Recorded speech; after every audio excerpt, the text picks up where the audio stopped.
Assalamualaikum warahmatullahi wabarakatuh. Apa kabar anak-anakku? Pagi hari ini kita berjumpa lagi dalam pembelajaran bahasa Indonesia.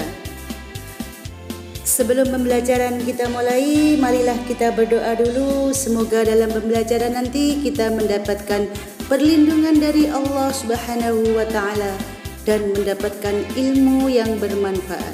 Berdoa mulai.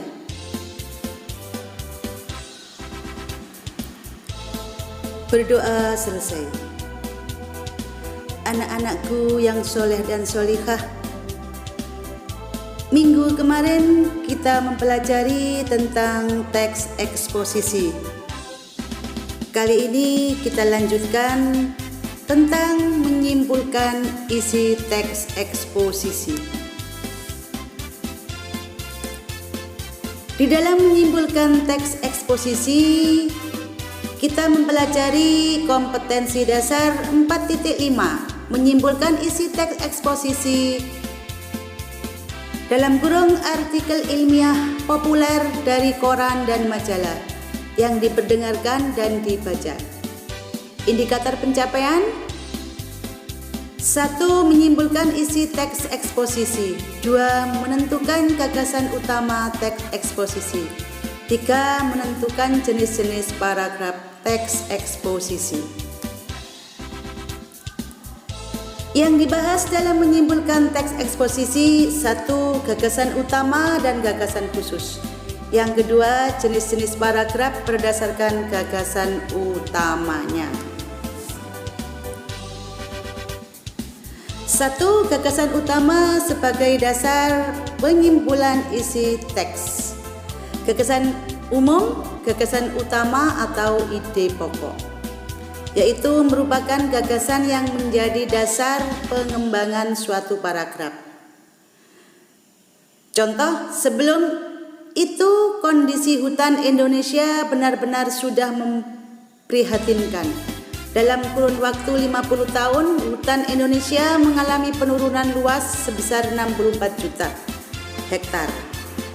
Pembukaan hutan alam di dataran rendah di Sulawesi telah memusnahkan. Kalimat yang berwarna kuning merupakan gagasan umum atau gagasan utama, sedangkan kalimat yang lain merupakan gagasan khusus. Maksudnya kalimat di dalam wacana itu, contoh-contoh itu ada yang saya beri warna kuning, itu termasuk gagasan umum atau ide pokok. Kemudian kalimat yang lain merupakan kalimat penjelas. Yang kedua, jenis-jenis paragraf berdasarkan letak gagasan utama. 1. Paragraf deduktif, yaitu paragraf yang gagasan umumnya terletak di awal paragraf. Maksudnya kalimat utama, ide pokoknya itu terletak di awal paragraf. Yang kedua, paragraf induktif, yaitu paragraf yang gagasan umumnya terletak di akhir paragraf.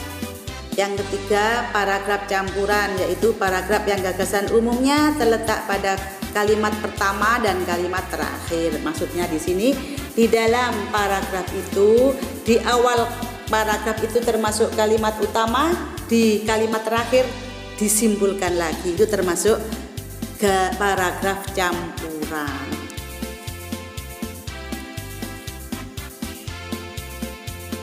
Cara menyimpulkan isi teks eksposisi: 1. Menentukan isi teks eksposisi. Yang kedua, meringkas teks eksposisi. Yang ketiga, menyimpulkan teks eksposisi. 1. Menentukan isi teks eksposisi. Di sini maksudnya menentukan isi teks berarti mengambil garis besar atau inti sari teks tersebut. Itu menentukan isi, dicari intinya di dalam paragraf itu. Yang kedua, meringkas teks eksposisi. Di sini ada langkah-langkah meringkas teks eksposisi. A. Bacalah teks dengan seksama. Jadi caranya meringkas itu kamu harus membaca secara seksama, dipahami betul. Yang B, tentukan gagasan pokok setiap paragraf. Kamu tentukan ide pokok atau gagasan pokok setiap paragraf. Di dalam teks itu kan ada beberapa paragraf. Nah, setiap paragraf kamu cari apa gagasan pokoknya. Yang C, rangkaikan setiap paragraf pokok tersebut dengan kalimat yang dibuat. Jadi setiap pertama dibaca semua secara sesama, kemudian kamu tentukan ide pokok setiap paragraf, kemudian kamu rangkaikan dari paragraf ide pokok itu kamu rangkaikan dengan kalimat yang dibuat. Itu cara meringkas teks eksposisi. Yang ketiga, menyimpulkan teks eksposisi. Langkah-langkah menyimpulkan: pertama, membaca atau mendengarkan teks eksposisi dengan seksama. Yang kedua, mencatat isi pokok teks eksposisi. Isi pokok teks eksposisi merupakan gagasan pokok teks. Mari dibaca, setelah dibaca kemudian dicatat pokok-pokok setiap paragrafnya. Yang ketiga, merangkaikan isi pokok teks menjadi sebuah simpulan. Ini hampir sama dengan meringkas. Setelah dicatat gagasan pokoknya kemudian dirangkai menjadi simpulan. Itu cara menyimpulkan teks eksposisi. Anak-anakku yang saya sayangi, demikian penjelasan dari menyimpulkan isi teks eksposisi. Mudah-mudahan anak-anak bisa memahami dengan baik dan mengerti apa yang saya jelaskan tadi. Cukup sekian pembelajaran pagi hari ini tentang menyimpulkan teks eksposisi. Saya akhiri. Assalamualaikum warahmatullahi wabarakatuh.